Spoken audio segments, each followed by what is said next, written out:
Assalamu alaikum.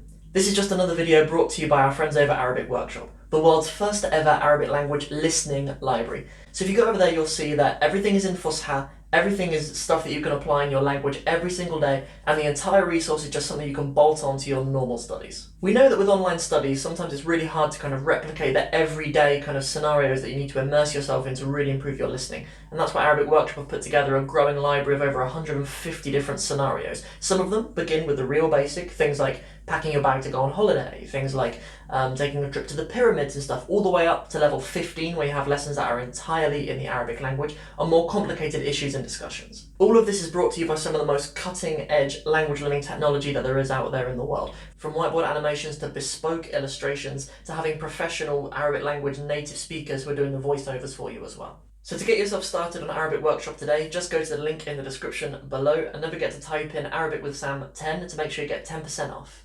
So without further ado, a final thanks to Arabic Workshop for making it all possible, and let's get on with the video. Assalamu alaikum wa rahmatullahi wa barakatuhu. Thank you all for joining me for another video here on the Arabic with Sam channel. Hope you guys have had an amazing weekend so far. So in this video, every Sunday we said that we were gonna kind of do a bit of chat, a bit of talk time. We're gonna kind of talk about kind of longer form conversations about strategy for learning the Arabic language and kind of stuff like that. So this video won't necessarily be, we won't kind of build our vocabulary, we won't go through any grammar or anything in this video, but I will share something that I think is really, really valuable for any Arabic student who has any concerns about the direction in which they're going in Arabic. If you have any doubts about whether you're on the right track or whether you've got the right kind of materials, or if you've got any doubts about that, and you really kind of want to put together a realistic plan for learning the Arabic language, I think this will be a really, really good episode of the podcast if you're listening on the podcast, or video if you're watching here on YouTube, for you guys to really take in. So, generally throughout my career, I'm always kind of thinking about new resources that I could create for the Arabic language, and I recently, well actually a little while ago, but I've recently revisited it, started writing a book about actually how to put together a plan for you to learn the Arabic language. And I thought it would be a really useful little pocket book just for anybody before they even start learning Arabic to just read this little book, and it will just give you context on everything, because students really confuse themselves, and even teachers confuse students a lot of the time as well, and native Arabic speakers confuse students even more than anybody else at all, right? And that leaves Arabic students in a really, really uncomfortable position where it can be really hard to know where to go for the things that you really want to learn. So I kind of devised this system for students to be realistic, because lots of students really want to achieve a lot with very little work in a very short amount of time without really investing themselves.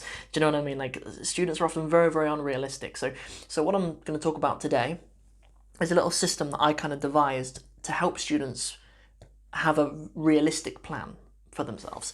So this video is kind of particularly, it's about 4 keys for mastering the Arabic language. So what are those 4 keys? So these are kind of 4 things that you need to bear in mind when you're thinking about whether you are going to be successful in learning the Arabic language or not. So what are they? So number one is how much support you get.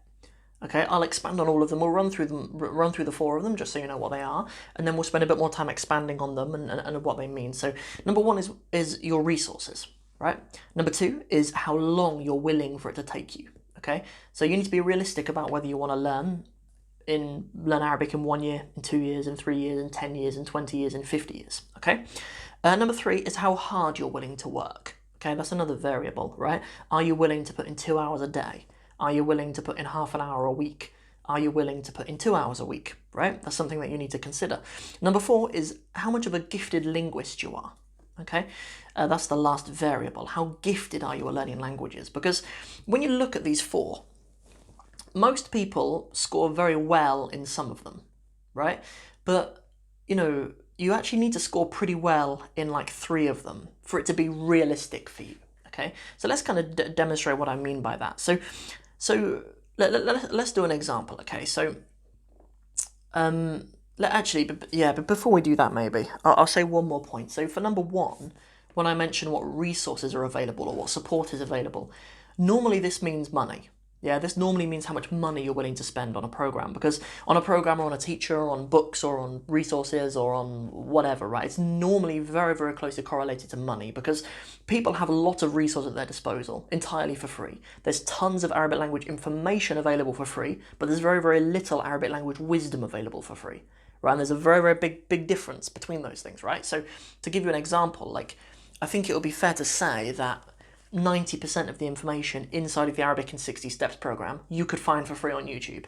Okay, not all of it. Like there are things in it that I had to travel to Palestine to learn, and I don't know anybody in the English-speaking world who's teaching it. There are some things like that, but most of it, like up to step 52 probably, you could find that information somewhere else, right? But it would take you 50 years to find it and to get it into your head and to have it presented to you in a way which is, which you get, and to be given exercises to help you be well drilled in it and have work marked for you and be able to correct yourself and all kinds of stuff like that, right? It would take you so much longer that the amount it costs to invest in the program is a pittance, right, compared to the amount of time it would take you, right?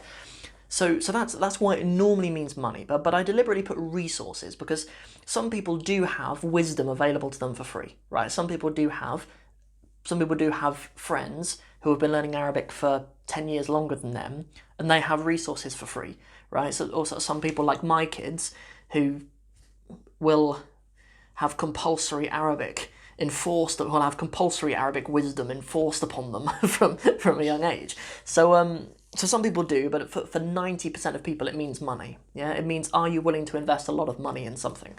So what do you do with these four variables, right? With these four variables of your Arabic study, right?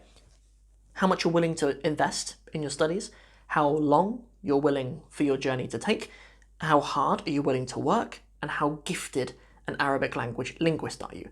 If you look at these four variables, what I say to students when they're trying to think of how to make their journey a bit more realistic is, if you were to mark yourself out of 10 for these, okay, I would say that obviously it's all just kind of on your own compass, right? But the actual practice of you doing this will be very, very helpful.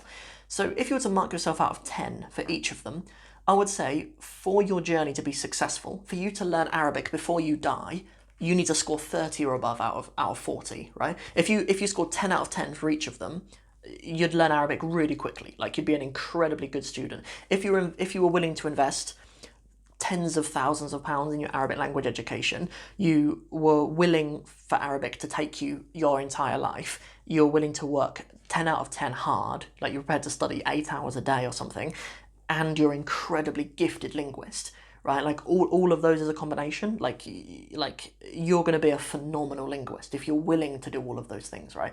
But the reality is that most people, they aren't. Do you know what I mean? Without this kind of guidance that I'm providing in this episode, most people kind of approach the Arabic language without even thinking about how those variables weigh up with each other, right? They kind of come and they say, well, I'd like to learn Arabic sort of for free, so they'd score 0, right, on that. On how much money they're willing to invest.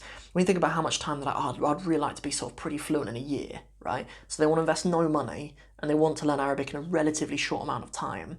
And they're, when it actually comes down to it, they're probably not that willing to work hard, right? They want to listen to a podcast in the background, maybe, make some flashcards so they feel like they're working hard or something. Do you know what I mean? And maybe, and be inconsistent anyway.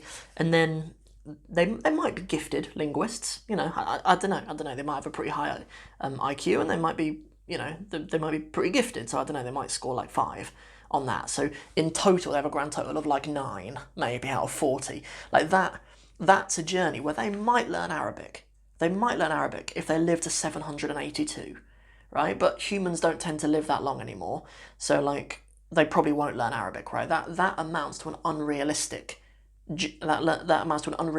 Arabic language learning journey, right? So what they need to do is they need to look at this quadrant and they need to tinker with it a little bit. They say, look, like, okay, I'm pretty gifted. Okay, so let's say like 8 out of 10. Okay, I'm pretty gifted with that. Okay, how hard will I work? Look, I need to work harder. If I'm going to get up to 30 out of 40, I need to work a lot harder. So let's say 7, okay? Let's say I'll put in like a good solid hours a week of consistent work. Let's say how many resources I'm willing to invest in. So I don't know. Maybe it's not money. Do you know what I mean? Like I meet some students who are religiously committed to not spending any money. Like they just desperately want to learn for free, right? Maybe you're willing to do something else, right? Maybe you're willing to do something else for your Arabic teacher. Maybe you're willing to, I don't know, clean their house for them or something, or you're willing to, I don't know, whatever, do their laundry or something. I don't know what you're willing to do, but you're willing to, you're willing to do something for that. So let's say you get like 8 out of 10 for that, and then you're willing for it to take you a bit longer. You think, okay, in a year, I'll be 19 in a year, whatever. Some students will, I'll be 19 in a year, so I've got a bit longer than that. Let's say like until I'm 25, give it 6 years or something. Then you end up with a bit more of a realistic journey, and you're more likely to complete it as well if you set something that's realistic, right? Like the amount of time students never learn Arabic because they've set themselves 51-year goals that they can't meet, right? Whereas if in the beginning they just set themselves one 10-year goal, they'd have achieved it, and they'd be at a place in the Arabic language where they want to be. So to demonstrate this to you a little bit, I thought what I'd do is I'd explain what I'm like. Do you know what I mean? How do I weigh up on this quadrant, and how does a typical Arabic in 60 Steps student weigh up on this quadrant? So for me, okay, so what's my journey like? If we think about investment, okay, so I was willing to leave my home and travel to London, and my entire degree probably cost me 30 grand. I managed to go to university before the fees went up here in the UK. Like it used to be 3 grand a year, and now it's gone up to like 9 or 10 grand a year. But for a bachelor's, I managed to get into uni the year before it went up, so mine was like 3 grand a year, and then my living expenses. And I was willing to nearly die a few times when I went to Palestine as well. So there's sort of like, there's like the amount of money I put into it, and the time, and like my life, which I sort of was willing to put on the line for it as well. So like I think I'd score like a solid 9 on that one, right? So some people are willing to spend more. Like people who are going to university now, like they're spending 9 grand a year. Do you know what I mean, for an Arabic language degree? So they're investing a lot more, right?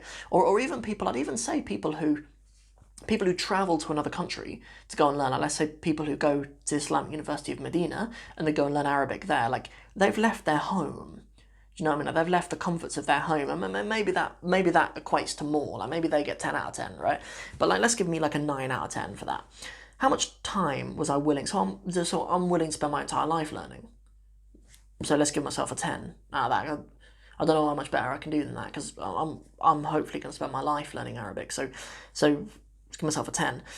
How hard am I willing to work? So I'm quite a hard worker. I have lots of students on my program who are harder workers than me, but I'm quite a hard worker. I'm not the best studier in the world. I give myself 8 out of 10 for that, maybe, because like I found myself, because I'm relatively entrepreneurial, I think. Like I want to build projects, and I want to try to earn money and stuff. So like I'm motivated by other things as well. So I'm not entirely like just study Arabic all the time, whereas some people are. So I'd give myself an 8 out of that. And then how gifted am I? Maybe a 5 or a 6, I'd say. In some ways, Allah Azza wa Jal has made things easy for me, but like generally, I'm pretty severely dyslexic, and I really struggle learning languages. So I give myself like a 5 out of 5 for that. So we've got like a 10, a 9, an 8, and a 5, right? What does that actually add up to? So what? 10 and a 9, 19 with an 8, 27 plus 5, 32 or something, right? 32-ish. Okay, that adds up to a realistic journey, right? For learning the Arabic language. I can look at that and say, look, fair enough, okay? But like, yeah, exactly. So let's have a look at like an Arabic in 60 Steps student and see kind of how they fare. So how much are they willing to spend? So the price for the Arabic in 60 Steps program is £197, right?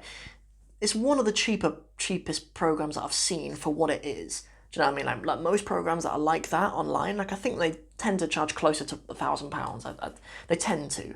Like a program with like sort of 30 hours of teaching, the volume of resources and the support that it offers, it seems that they seem to charge a lot more than what I do. But in that case, right, you've got a situation there where it's not loads of money, but it is still loads of support. Right, so it's harder to score that one, but I'd still score that one highly, right? Because even though students have invested an amount of money that isn't as much as its competitors, they still get an amount of resources, an amount of support that they would from the competitors, right? So I guess I guess that is the case. And then also students who do that program invest themselves in other ways, I suppose. So I don't know, we'd give students like an 8, maybe perhaps for that. how much time are they willing to invest? So the Arabic in 60 Steps program is usually, most students complete it in, I usually say like 6 to 18 months, but most are on kind of the 18 months level, right? Like most students, by the time they actually get through all of the material and are really happy with it, it's usually about 18 months. So I don't know, that is quite a long time, but it's not, it's not a lifetime, I don't know. Maybe we scored like a 7 or something maybe. So we've got like an 8 and a 7, 15, okay. So how hard were they? Well, they need to work really hard, right? Students in the Arabic in 60 Steps program, they work really hard, right? I'll give them like a 9 out of 10 for that, because like, yeah, to finish it in 18 months though is what I'm saying. They have to work really hard. If students are happy to kind of, just take it in over 2 or 3 or 4 years, because students get lifetime access, right? So if students are happy to not be at the real pinnacle of the program where they're reading and engaging with really ancient scripture in the Arabic language, like if they're happy for that take them 2 or 3.5 years, like they have the option for that. But I'm saying if they complete it within 18 months, right? So what did I say for that? So how hard the way they were? I'll give them a 9, right? I've forgotten the numbers now, but like we've got like 8, 10 and 9 or something like that, right? So and then I don't know, for how gifted are they? I think students, to really get the most from the Arabic in 60 Steps program, they need to be like 5 out of 10 smart, I think, because we cover a lot of ground really quickly. Like to get the amount that we cover into 60 steps, we do cover a lot, but that's why it needs to be as flexible as it is, because students need to be able to watch a video 47 times if they want to. Do you know what I mean? They have the option to watch it 47 times if they want. They can have it playing on repeat in their sleep if they want. So that you see, like that adds up to a realistic journey for learning the Arabic language. So that is kind of my summary on the 4 key kind of variables of learning the Arabic language, right? Like if you're at the very beginning stages of learning Arabic, I think this is a really beneficial episode for you to listen to, because most people start out and they just don't know what a realistic Arabic language learning journey looks like. In fact, most of the time when people are trying to kind of self-study, or if people don't have the resources of a personal teacher who can teach them, they're often someone who hasn't learned Arabic, planning their own journey for learning Arabic. Do you know what I mean? Whereas, I don't know, sometimes it's helpful to have someone like someone, myself or someone like myself, to be able to look back and say, look, like, these are kind of some variables that'll affect it. Because there are some things some attitudes that some students will take that mean that they will never learn Arabic. Like, some students focus on just working really hard. They're like, I'll just work 8 hours a day with no real appreciation for actually they need to spend some money on the right resources, or for no appreciation of that. Okay, but you also need to be a bit gifted as well, like because you can't learn Arabic on just any one of them, and in fact any 3 of them, right? If you scored 0 on any of them, I don't think it'd work even, because if you're prepared to invest money, and you're prepared for it to take you a long time, and you'll work hard but you're not gifted at all, I don't think you'll ever learn Arabic. Or if you're not prepared to spend any money on it to get the right resources, but you're prepared to spend your whole life on it, and you're pretty gifted, and you're prepared to work hard, I don't think even with that combination you'll ever learn Arabic, right? And if you do, it might only work over the whole amount of time until you're so old that humans don't live that long, right? It's something very, very interesting about achieving goals, right? Like I remember watching a video about wealth, saying that the average person in America could become a millionaire if they live to be 150 years old. But none of them will, so they never do, right? Like if the average person in America, by the age of 60, they've normally saved a certain amount and they have it in the bank account and they earn interest on it. Wallahu musta'an. Obviously we don't do that, but it's the study that about people in America who do that. Like, yeah, they would become millionaires, but they'd have to live to 150. So getting something done in your lifetime is a condition of achieving a goal. That's everything for this video. Hope you've enjoyed it, and I'll see you guys in the next video. Next time, what we have on Friday, inshallah, is we're doing a little tongue twister. I'm going to break down a little tongue twister, inshallah. We'll learn some new words. It'll be really good fun, because, we're doing a little tongue twister. So until next time, Assalamu alaikum.